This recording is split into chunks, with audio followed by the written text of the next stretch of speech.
A reunião do dia 22 de abril, que ocorreu durante a pandemia, o próprio tema da pandemia não foi tema central. Aliás, simplesmente foi praticamente ignorado. O único momento em que se falou da pandemia é quando a palavra chegou ao ministro da Saúde. E ele falou e terminou a fala como se não houvesse acontecido absolutamente nada, né? Não tivesse ocorrido a própria fala.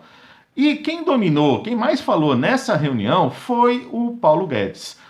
Antes dele começar a sua fala, o ministro da Casa Civil, o Braga, ele tomou a palavra e apresentou um conjunto de slides onde estava sendo apresentado ali um programa que deveria ser implantado a partir de outubro. Então, aquela era mais uma das reuniões onde eles estavam, digamos, elaborando esse plano, esse programa, né, chamado Programa Pro Brasil, que ele pegou esse nome do... Quem deu a ideia foi o ministro da Infraestrutura, né, o ministro Tarcísio, e ele se apropriou da ideia e colocou como nome isso, né? E chamava isso como o nosso plano Marshall, né? Tanto é que quando a palavra vai para o Paulo Guedes, ele de cara fala: não, não vamos chamar de plano Marshall, e sim de programa para o Brasil, né? Na verdade, nós vamos obedecer aqui o chamado time frame. Aliás, para explicar, né, o que falou o time frame, né? O que é o time frame? É quando você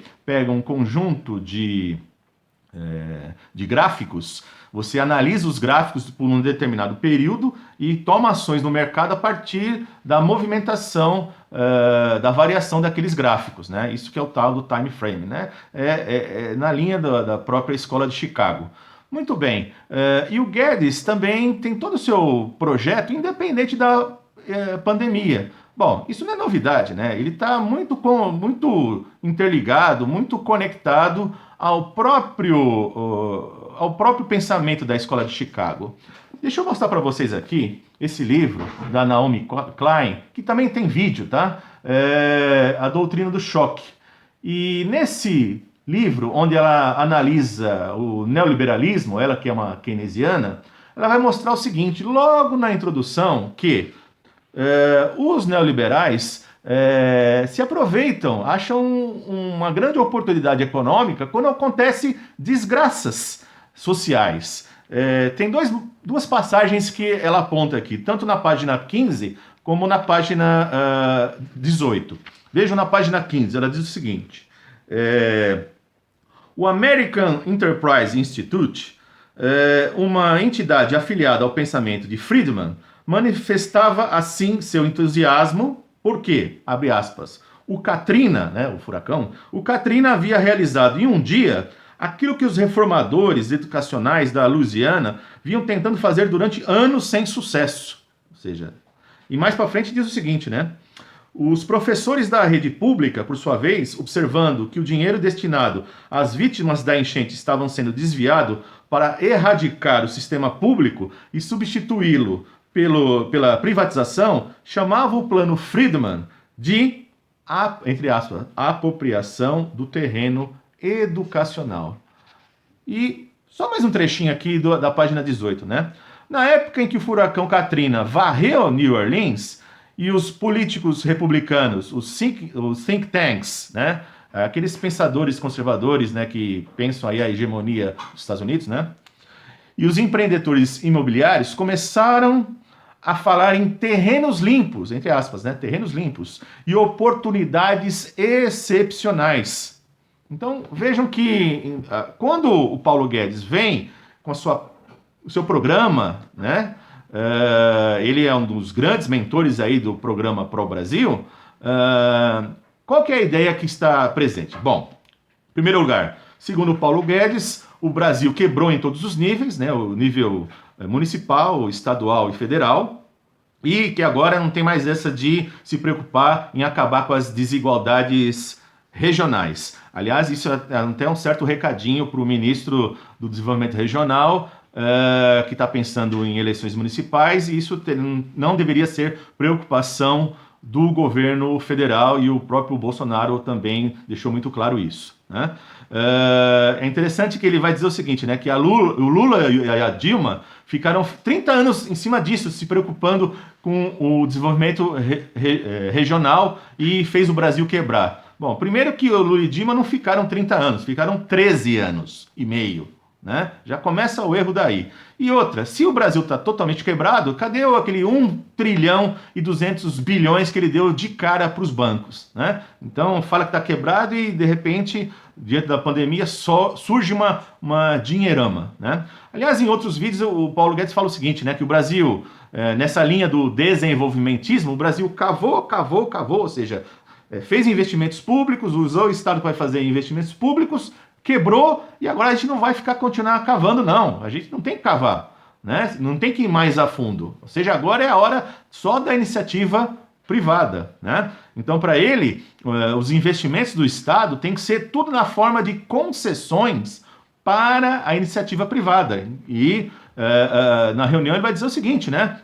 Que aquelas petroleiras, as mineradoras, o saneamento, tudo isso que o passado, né, ou seja, PT e o PT de Dilma e Lula se preocuparam, né, não tem mais que ser nessa linha, não. Ou seja, ele está totalmente contra a ideia do desenvolvimentismo. Aliás, quem quer ver mais informações sobre o social-liberalismo, né, vejam aí os vídeos do Felipe que ele está tratando aí do Cláudio Katz. Né? Então, para ele, portanto, não tem mais que ter desenvolvimentismo, isso é carta fora do baralho, é coisa do passado. Né? Agora a gente tem que fazer o quê? Alavancar os bancos públicos assim, cada vez menos, né? Tem que fazer o que ele chama de desalavancagem, né? Tem que diminuir o endividamento público e diminuir os juros, né? Ou seja, porque o Estado não tem dinheiro para fazer investimento, né? E sobre as empresas, ele vai dizer o seguinte, né? Abre aspas.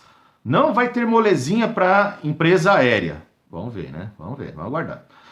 Para nada disso. É dinheiro que nós vamos botar usando a melhor tecnologia financeira lá de fora.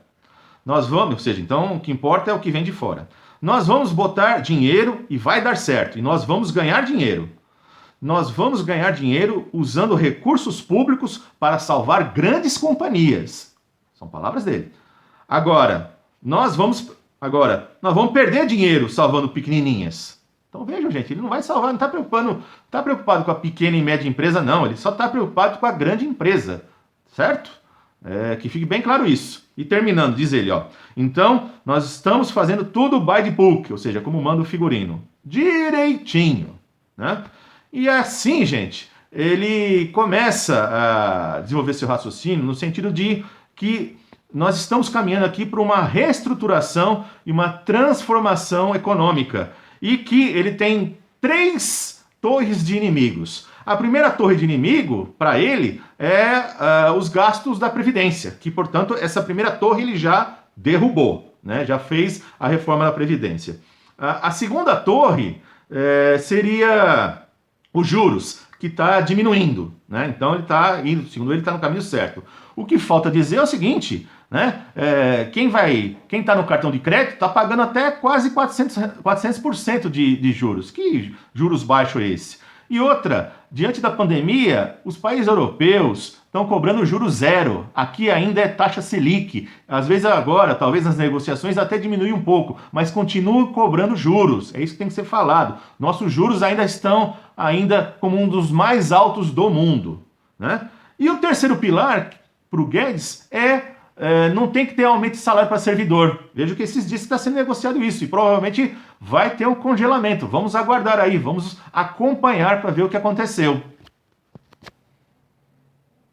Então, depois que passar, portanto, essa primeira onda da saúde, né, para ele que tem a segunda onda, que é a economia, o que acontece? A expressão que ele usa, né? Nós temos aí como se fosse um urso hibernando, né? E depois que quando acordar, esse urso sai para comer de forma voraz, né? E ele faz a analogia ao quê? Que agora que esse urso hibernando é o quê? É a super safra brasileira, né? Basta a Tereza Cristina, que é a ministra, administrar muito bem, o Tarcísio, que é o ministro da Logística, também modernizar, conseguir lidar aí com as estradas, está tudo certo, né? Ou seja, a comida está chegando e as exportações estão saindo, né? E para ele, a China, a gente tem que... É aqueles caras que a gente não aguenta muito ideologicamente, mas vamos ter que suportar, né? Afinal de contas, né, a cada $1 que os Estados Unidos compra deles, a gente manda $3 de commodities. O que não é bem assim, né? O Trump já, antes mesmo da pandemia, deu uma rasteira na gente no que se refere à soja, né? Ou seja, o Brasil sempre toma rasteira dos Estados Unidos, né? E para ele, a Índia, que vai se preocupar com outras coisas que não a agricultura, né? Leia-se, a Índia vai desenvolver indústria, então a gente que vai entrar nesse mercado, a gente que vai abrir esse novo campo da agricultura, né? Vão fazer as coisas que eles não estão fazendo, né? Então nós vamos até exportar para a Índia. E para ele a gente não tem que perder o rumo, né? Portanto, para ele tudo que o Brasil está fazendo não tem nada de dogmático, nada de exótico. Nós estamos seguindo aí a nossa capacidade de adaptação, né? E aí depois ele vai falar sobre as conversas que ele teve com o ministro da Defesa, que o caminho é pegar certos jovens aprendizes que tem que ser absorvidos nos quartéis, né? Você tem que pegar aí tipo 1 milhão de jovens e pagar R$ 200. Bem, gente, essa ideia dele não é nova, né? Para ele tem que pegar 1 milhão de jovens, botar lá nos campos nos quartéis para fazer treinamento, ganhando R$ 200. Bom, eu estou aqui com o jornal de 19 de março, né? Antes de ser votada o auxílio, vejam que ele defendia o quê? Vouchers, não é auxílio, né? Era vouchers de R$ 200. E lembre-se que depois foi votado os R$ 600. E vão fazer o quê, esses jovens lá? Para eles vão aprender o SPB, né, que ele não soube nem falar na reunião, é organização social e se perdeu, não sabia, teve que o pessoal dizer o que era para ele, né? Então, para ele, o jovem lá vai, faz ginástica, canta o hino, bate continência, de tarde aprende a ser cidadão, né? Aprende a disciplina, usar o tempo construtivamente na visão dele e ser voluntário para fazer estrada, né? Essa é a ideia, né? Ganhar R$ 200 para construir estrada de forma voluntária, né? Então, 1 milhão de jovens, 200 pau dá 2 milhões, 10 meses dá 2 bi, isso não é nada, né? Então tá tudo certo, né? E junto com isso vem a ideia de que no turismo que se faça convenções dos ricos, né? Afinal de contas, Singapura, com turismo, né, atraindo os bilionários, né, aumentou de 5 milhões de turistas para 30 milhões, e o Brasil só tem 6 milhões, né? Aliás, ele ainda cita o Bolsonaro, né, que é o sonho do Bolsonaro, transformar o Rio de Janeiro numa Cancún. Gente, isso é uma imbecilidade. Cancún é do lado dos Estados Unidos. Cancún, inclusive para os europeus, é muito mais rápido, muito mais próximo do que vir para o Brasil. O cara, quando vem para o Brasil, é 1 ou 2 vezes e só. Não volta mais, né? Na verdade, o Guedes quer transformar a ideia do Bolsonaro em realidade. Ou seja, o Bolsonaro quer transformar Angra dos Reis numa verdadeira Cancún. Lembrando que Angra dos Reis é onde tem a usina atômica, né? E foi o lugar, inclusive, que não podia pescar. Ele foi lá pescar, tomou multa, certo? Não pagou e depois que virou presidente, tirou a multa e ainda puniu o cara que deu a multa para ele, né? Então, esse é o nível da situação. Portanto, o Guedes quer transformar isso aqui num local de cassinos, né? Parece que a gente está voltando do tempo do Dutra, né? De 47, quando foram fechados os cassinos. Bom, então a saída para o Brasil, segundo o Guedes, são cassinos. E nas palavras dele, né? É um centro de negócios, é só maior de idade. Aí quando a Damares reclamou, ele falou: deixa cada um se fuder. Ô Damares, o presidente fala em liberdade, deixa cada um se fuder do jeito que quiser. Principalmente se o cara é maior, vacinado e bilionário. Engraçado, não é uma turma que defende a não vacina, né? Bom, e ele termina dizendo, ó, lá não tem nenhum brasileirinho. Lá não tem nenhum brasileirinho desprotegido. Olha só os termos que ele usa para tratar os brasileiros. Ou seja, brasileirinho aqui, entenda-se no linguajar do Guedes, pessoas comuns, trabalhadores, pobres, negros, né? Esse é o brasileirinho, né? Desprotegido. Então, veja, portanto, olha, pô, não pode esperar nada, né? Um cara que voltou de Chicago e não quis trabalhar no Brasil, preferiu trabalhar lá no governo Pinochet, então você não pode esperar nada disso dele, né? Bom, e além disso, né? Ele disse que falou com o secretário de Comércio dos Estados Unidos, né? O Wilbur Ross, e que o Brasil, ao adentrar na OCDE, né? Que os Estados Unidos tinha resistência, mas agora até o Trump é favorável a isso, né? O Brasil teria que aderir ao General Purchase Agreement, né? Que os acordos de compras gerais, né? E nesses acordos, toda compra governamental tem que ter transparência. Bom, então até então não podia, então podia comprar sem transparência até então, né? E tudo isso tem que ser feito com o quê? Com simplificação de imposto, ou seja, menos imposto para os ricos, e segurança jurídica, ou seja, libera cassino, libera as coisas, né? Onde tem cassino, vai ter o quê? Vai ter tráfico de drogas, vai ter prostituição, é isso que você já tem.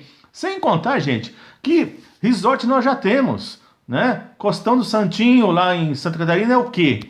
Comandatuba, lá na Bahia, é o quê? Já temos, só não temos os cassinos, mas os resorts já estão aí. Então, construir o quê?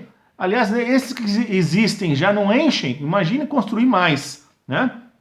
Então essa é a saída do Guedes para a crise brasileira, né? E ele termina, né, a fala dele, né? Acabou, basta fazer isso. Quer dizer, vai fazer concorrência para concessão, privatização. Então nós já estamos na pista certa, já estamos indo na direção certa. Em suma, gente, vejam só vocês. Percebam qual que é o caminho do desenvolvimento, né, desse projeto, esse programa pró-Brasil na linha do Guedes. Ou seja, não combater a desigualdade regional.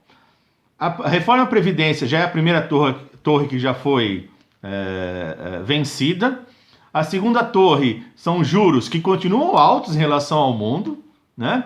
A terceira torre é destruir os servidores, e isso vai estar em marcha também. Privatizar tudo que é possível, né? Não só as empresas, mas também o Banco do Brasil.